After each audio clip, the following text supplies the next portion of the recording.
Saturn Devouring His Sun, a Halo Waypoint Chronicle.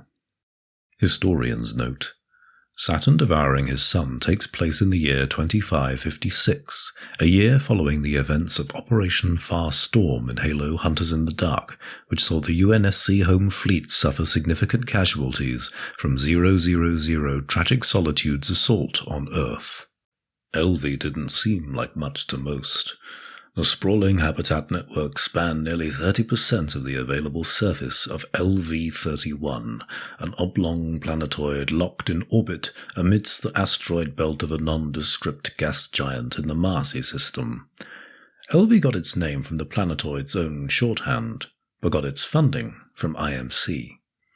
In fact, it was essentially a massive satellite corporate campus for the Imbrium Machine Complex, an influential industrial firm that had entered into a partnership with the BXR Mining Corporation to establish a robust survey and mining operation aimed at harvesting vital natural resources from the surrounding asteroid field. In the wake of the Covenant War and the events that followed, the United Nations Space Command had placed great importance on partnerships such as these as they sought to rebuild the fleets they had lost. Julian Donny had come to IMC after a brief stint in the military. Like many, he had been pressed into service near the end of the Covenant War, but after his initial 4-year deployment he felt drawn back into the civilian sector. Sure, serving with Big Green was fine when it was easier to find the greater good, but once the Covenant wasn't the same planet-burning boogeyman, Julian was far more interested in finding a bit more autonomy in his own life. It didn't take much convincing to sign a survey and securities contract with IMC, his familiarity with both industrial labor and military procedure making him an ideal fit for a variety of potentially hazardous assignments. LV had quickly become home for Julian, despite the remoteness of the location. He liked the people, he liked the routine, just enough danger, just enough challenge, and more than enough pay. Especially after responding to this latest appointment, enhanced security detail for a particularly high-value find on one of the nearby asteroids. So, what's the prime haul BXR is so jumpy about? Julian finished fastening the final coil links and transfer seals on his osteo suit before reaching for his helmet to boot up the internal comms pack. Supposed to be big. Alien big. The answer came from Abe, a seasoned veteran of IMC's Hazmat Corps and Julian's active field partner. Apparently, 3 days ago their deep sweep on Site-22 pinged back a massive Grade K deposit. That got Julian's attention. Covenant? Abe's head tilted back the way it always did when he was prepping one of his patented one-ups. Older. He paused for effect. The really good stuff. Julian took a deep breath and gave himself an extra moment to do some math. The good stuff could only mean one thing.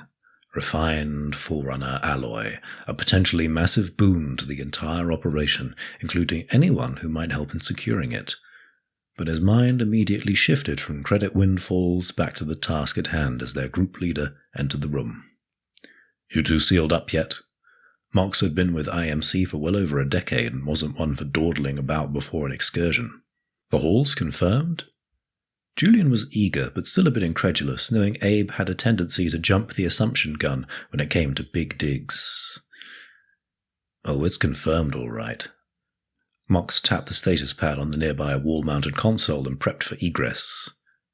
Apparently, when the 120s they dropped finally blasted through the boundary layer, they found a lot more than they bargained for. What do you mean? It wasn't just some inert cache. It was a whole damn ship. Well, that's the best guess for the moment, at least. Julian suddenly understood why IMC was deploying several hazmat squads to the site directly. If there was an actual ancient alien vessel entombed in the asteroid for who knows how long, there could be dormant tech that might suddenly be not so sleepy when they started chipping away the surrounding space rock and knocking on old doors. The crew made final checks on equipment and prepared to board the IMC-branded Pelican dropship that would take them from LV to Site-22.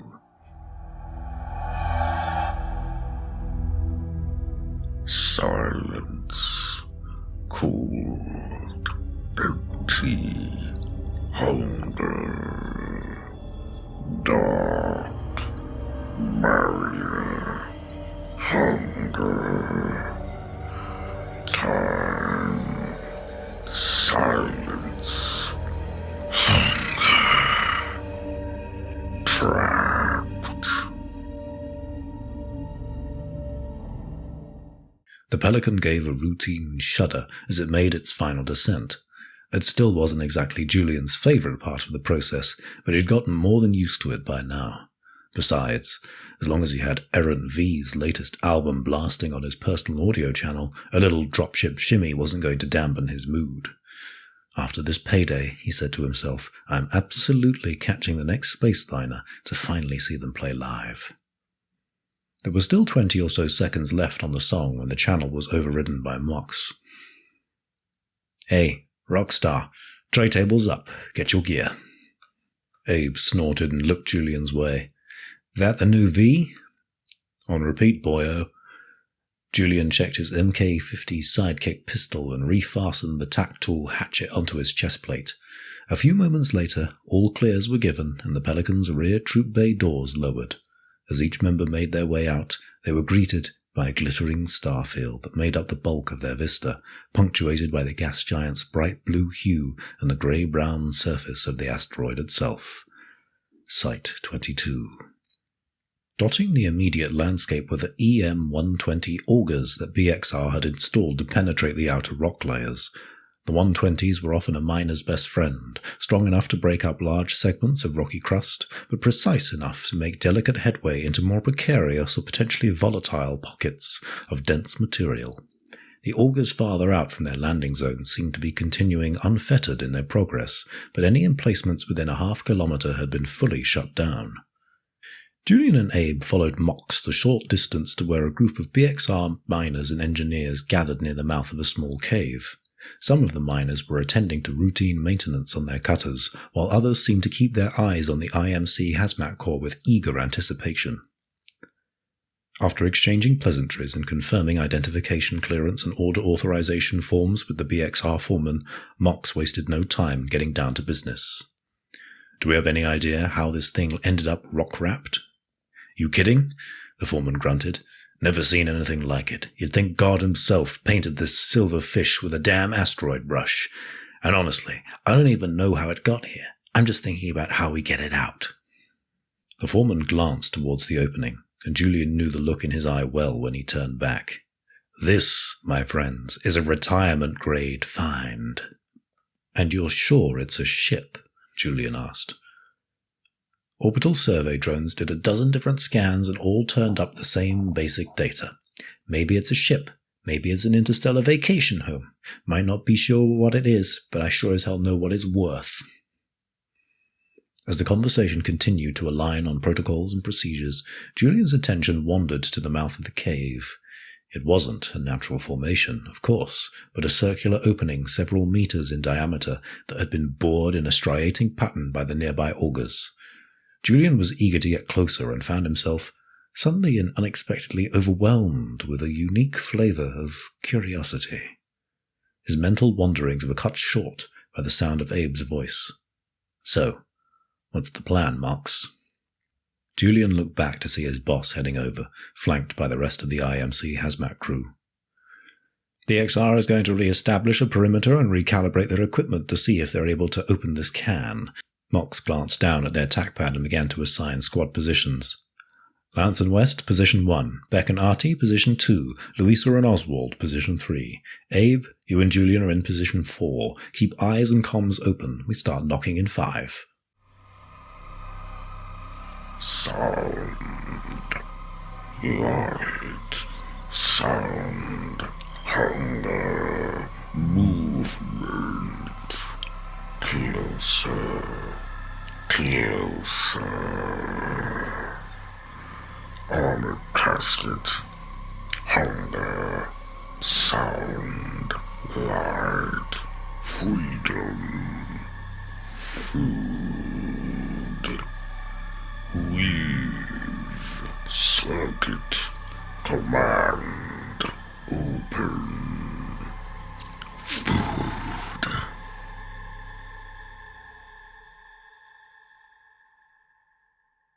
Julian was thankful for the dynamic tint on the visor of his helmet, because the pinpoint glare was becoming uncomfortable to look at for very long.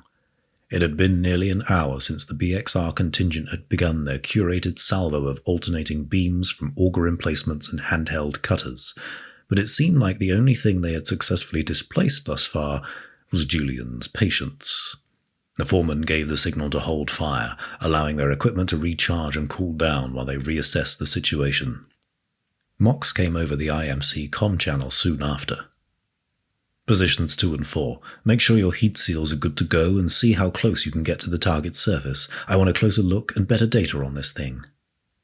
Beck confirmed the directive, and the 4 operators began to head into the cave mouth. The target was only a dozen or so meters in, so the residual heat from the mining beams was still plenty prevalent. As they got within a few meters, they each started observational scans to log all possible data points. Julian wasn't sure if it was the intense heat shimmer playing tricks on his eyes, but after a few minutes he was sure he saw something strange happening on the target's alloy surface. It was almost like it rippled, a bit like liquid, but maybe even more like some sort of metallic skin. "Abe, are you seeing this?" Julian's partner was uncharacteristically silent. "Abe?" Julian turned back and realized he didn't need verbal confirmation. Abe's eyes were wide and fixed, exactly on that same spot. What in the actual? Abe's professional assessment was cut short by Artie's own confirmation over comms. "I'm picking it up too. 7 distinct points in the alloy. Wait, 9. Mox, you should probably come and see this." Mox joined them just in time to see the silvery surface of the ancient construct peel away along a fresh seam as the top layer was pulled back like armored curtains. The new opening revealed the enigmatic interior of a Forerunner vessel, of what class or purpose no one present knew, but they were all immediately enamored. After moments that could have been mistaken for months, Mox radioed in. "Positions 1 and 3, on me for initial clearance sweep. Let's see what we're dealing with." Julian suddenly felt a pit of uncertainty in his stomach. "Mox, you sure? Should we wait?" "For who? You want to give your old military buddies a call and hand this over to them? Or do you want to earn that payday you keep talking about?" Mox looked directly at Julian. "This is what we do. Who we are." UNSC Saturn. The last of the black paintings by Earth artist Francisco Goya watched over the ready room of the Paris-class UNSC Saturn from within a protective container, bearing the image of the Roman god Saturn gripping the bloodied, partially consumed corpse of one of his children. In the ancient myth, Saturn was haunted by a prophecy that he would be cast down by one of his sons, just as he had done to his own father, and so he ate them upon birth. Ghostly white fingers clasped the sides of the tiny body as if he possessed talons rather than human hands, kneeling in what seemed to be a dark cave. His mouth was fully agape, and his eyes appeared frenzied, bulging with shock, as if surprised to be caught in the middle of such a grotesque act. "I always thought he swallowed them whole," Lieutenant Shafiq mused. Captain Alvarez did not turn from the painting as he replied. "You're quite right, of course. That is what the myth tells us, but Goya saw the horror of the act in quite a different way. In his interpretation, they were devoured, bit by bit. Of course, we are looking at it far removed from its original context regarding the political upheaval in Goya's time. The French Revolution, the Peninsular War, the Inquisition, all fascinating areas of Earth's history that, in some ways, resemble our own recent—" A sudden alert interrupted the captain's well-rehearsed speech for new officers. Art was an easy icebreaker after all, and listening to their responses gave Alvarez some insight into how they thought. On-the-spot interpretations could reveal much about an individual's tactical acumen and way of thinking. "It seems we shall have to pick this up later, Lieutenant," Alvarez said, straightening his uniform as he led Shafiq to the bridge. To his credit, he immediately assumed his station and began analyzing tactical displays. The avatar of the Saturn's shipboard artificial intelligence was waiting for them at the central holotable, along with a visual layout of the asteroid's surface. Lycaon bore the image of a man in a white gold toga, but his head was that of a wolf. Garbled distress messages from Site-22, Captain, Lycaon reported. Contact with the on-site team has been lost. Cavern. Cold. Wet. Dragging. Food. Screams. Hunger. Feast.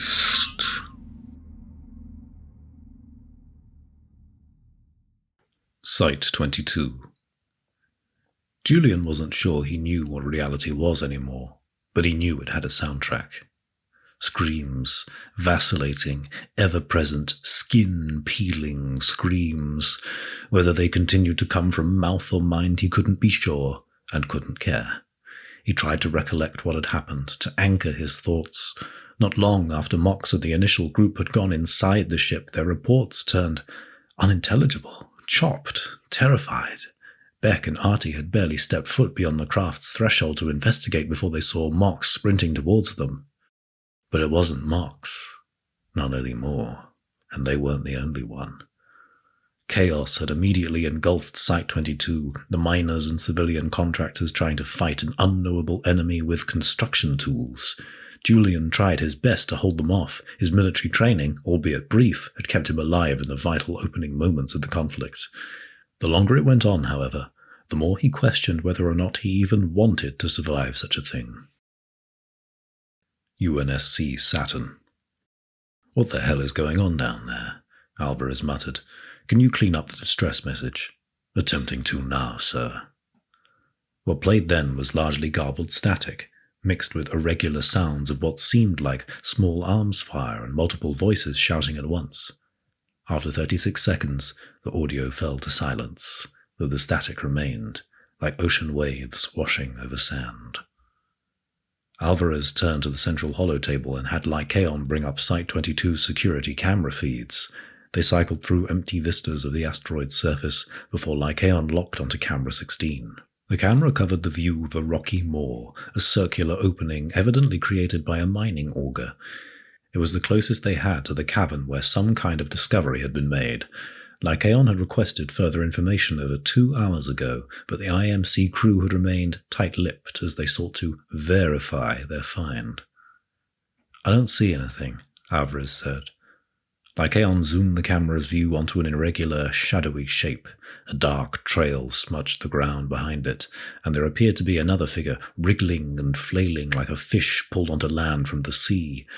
The resolution took several moments to improve as Lycaon locked and looped the footage, as by the time it cleared, both figures had disappeared from the live feed. But there was no mistaking what remained in the shot. There was a collective inhale among the bridge crew as their displays received the image. Though few had encountered these monsters, all had heard the stories that had passed through the Navy over the last few years. All had some familiarity with the name of these nightmarish creatures, like the dark sailor myths of old. The miners of Site-22 had become a meal and a vessel for a timeless creature, a monster that knew how to wait and how to win. The Flood. Rules of engagement are clear in the event of an incursion such as this, sir, Lycaon said. Emergency contact protocol Upsilon must be implemented to withdraw all groundside units and limit the spread of the parasite. Withdraw? Alvarez repeated the guidance, dismissing it immediately. The only personnel on the ground are essentially unarmed miners. Our troop complement is more than capable of making short work of this infestation. Prep Fireteam Leviathan for deployment. Lycaon growled. Need I remind you, sir, that if even one of the Spartans is compromised by the Flood, use of MAC rounds and fusion warheads is authorized to sterilize the area. And if we do that, we lose a massive deposit of resources that our fleets need to rebuild. We've barely managed to get the home fleet back up to a few dozen ships while the brass is demanding whole battle groups be assembled, never mind the loss of material we've got on the ground and the site's proximity to LV-31. He squared his shoulders. I say again, and for the last time, prepare to deploy. I am sorry, sir, Lycaon interrupted, but in the event of a flood outbreak, protocol supersedes your command per UNSC Regulation 1437201. If you are unwilling to comply, I am authorized to remove you from—" Alvarez's eyes widened, and what he said next came to his mouth almost as instinct. "Override code phrase Actionis Secundum Fide." Lycaon went silent.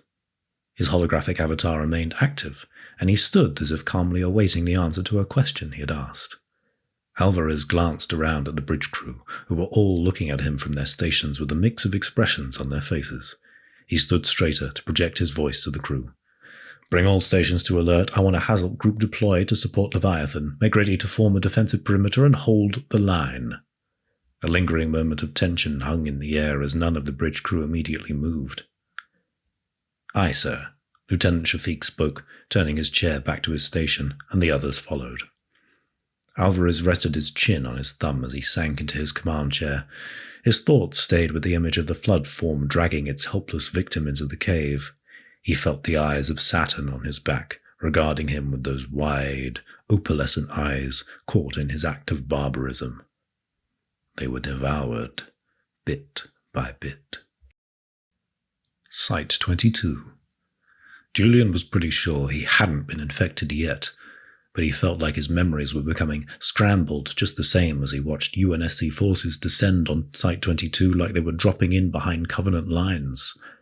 He made out a squadron of Cyclops exoskeletons and several Hellbringer units as they began to torch the area indiscriminately, every bit as likely to incinerate other survivors to deny the enemy any potential hosts from beyond the perimeter. The magnitude of the initial find had necessitated a larger-than-normal contingent of staff assigned to Site 22. It meant there had been ample opportunity for the parasite to satiate its appetite and rapidly increase its own numbers in the time it had taken for the UNSC to deploy. Not that it had been long, but it seemed almost too late now. Julian grimaced. His sidearm's ammunition had run dry, forcing him to resort to a nearby laser cutter. Glancing around, he felt the cold grip of dismay. He didn't know what he'd use after the cutter's charge was gone, and there weren't many other viable options. And that's when he saw them. Myths. Legends. Spartans. The UNSC had seen fit to send a fire team of 4 chemically and cybernetically augmented super soldiers, heroes that had helped ensure the end of the Covenant War, heroes that their greatest enemies had feared. At that moment, Julian was struck by the dire enormity of the situation at Site 22. There was no way that Spartans would be sent into any scenario where normal, everyday people were remotely expected to survive. The battle raged on, with Julian's heat seals constantly spiking to their maximum levels from the constant barrage of flame and firepower being brought to bear by the Hellbringers and Cyclops units. For a fleeting moment, he thought they might actually have a chance, that this nightmare was something he could possibly wake up from. Then the first Spartan fell. Overrun by the parasite, one of the UNSC's living weapons suddenly found itself undergoing a new augmentation, twisting it into a champion of dormant darkness. The Spartan's Mjolnir armor attempted to enact its countermeasures, pressurizing the hydrostatic gel layer to render itself immobile, and then detonating micro-explosives within the helmet, which shattered the Spartan's visor and immolated the head within. And it still wasn't enough.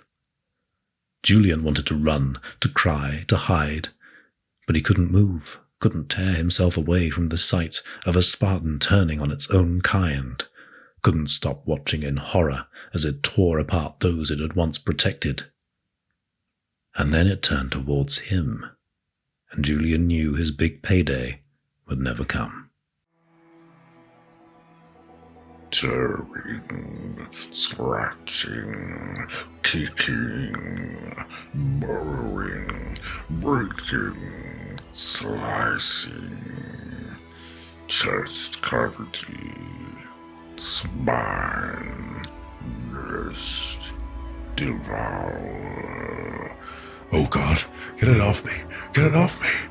Become.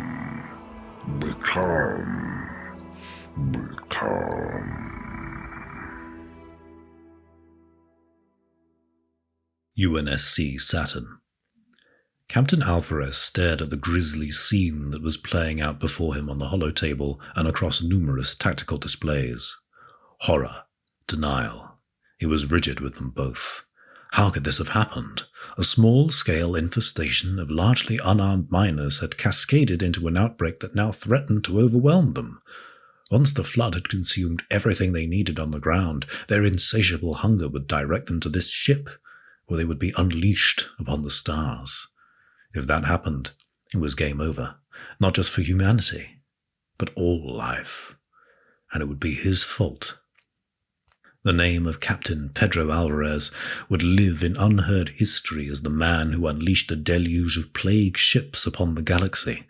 If any portrait of him were to be made in the future, it would depict him in Saturn's place.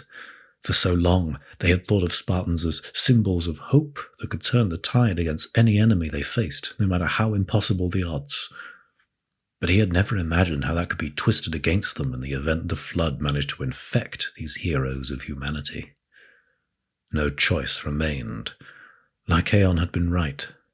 Concerns about rebuilding the UNSC fleet now paled in comparison to the situation that was playing out on the surface of Site-22. "This is Captain Alvarez of the UNSC Saturn." He spoke on an open comm channel, and the nervous, sweating bridge crew turned to face him. "I am declaring Corruptor and Upsilon protocols. All remaining groundside personnel have 7 minutes to withdraw from Site-22 as the Saturn moves into position, where we will fire our arsenal of Shiva-class nuclear missiles."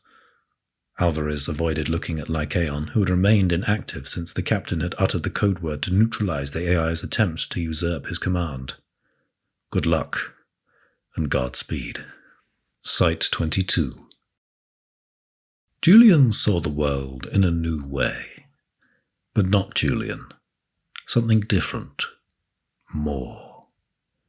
His mind fought to be free, to understand, but it also embraced the longing for something else. Unity. A gift he sought to bestow on others. He searched and scoured the surface of the asteroid, sifting through bone and body at a rapid pace, looking for someone to share his new mind with. Ah, there's one. Abe. Devour. Deluge. Unity. Peace. We hunger, we find, we envelop, searching, seeking more. As he began to open his friend's mind, the horizon began to glow. UNSC Saturn. Captain Alvarez gazed at what had previously been known as Site-22. The view from the bridge was still engulfed in fire. Only a handful of dropships had managed to return, while the others... Well, perhaps the detonation of the Shivas had been a mercy compared to what they had likely been reshaped into. He wanted nothing more than to return to his quarters and get to work on the bottle of Titan smoke he had been saving for retirement. But this would not be the celebratory drink he had envisioned, and it was a bitter realization that the twilight years of his career had culminated in his most brazen failure. He had already begun mentally rehearsing the court-martial that no doubt awaited him. Lycaon had remained inert and unresponsive. While Alvarez had known how to countermand the AI's attempt to usurp his authority, it had simply placed him into a kind of stasis. There was no doubt, however, that the techs back home knew how to restore his functionality. 1,000 desperate options ran through his mind, whether he could initiate final dispensation and order the crew to run with him across the stars, or face the trial that awaited him and bear the burden of what his actions had cost. "XO," Alvarez called. "You have the bridge. I'll be in my quarters." "Aye, sir." He would open that bottle after all, and perhaps come to a final decision at the bottom of a very large glass.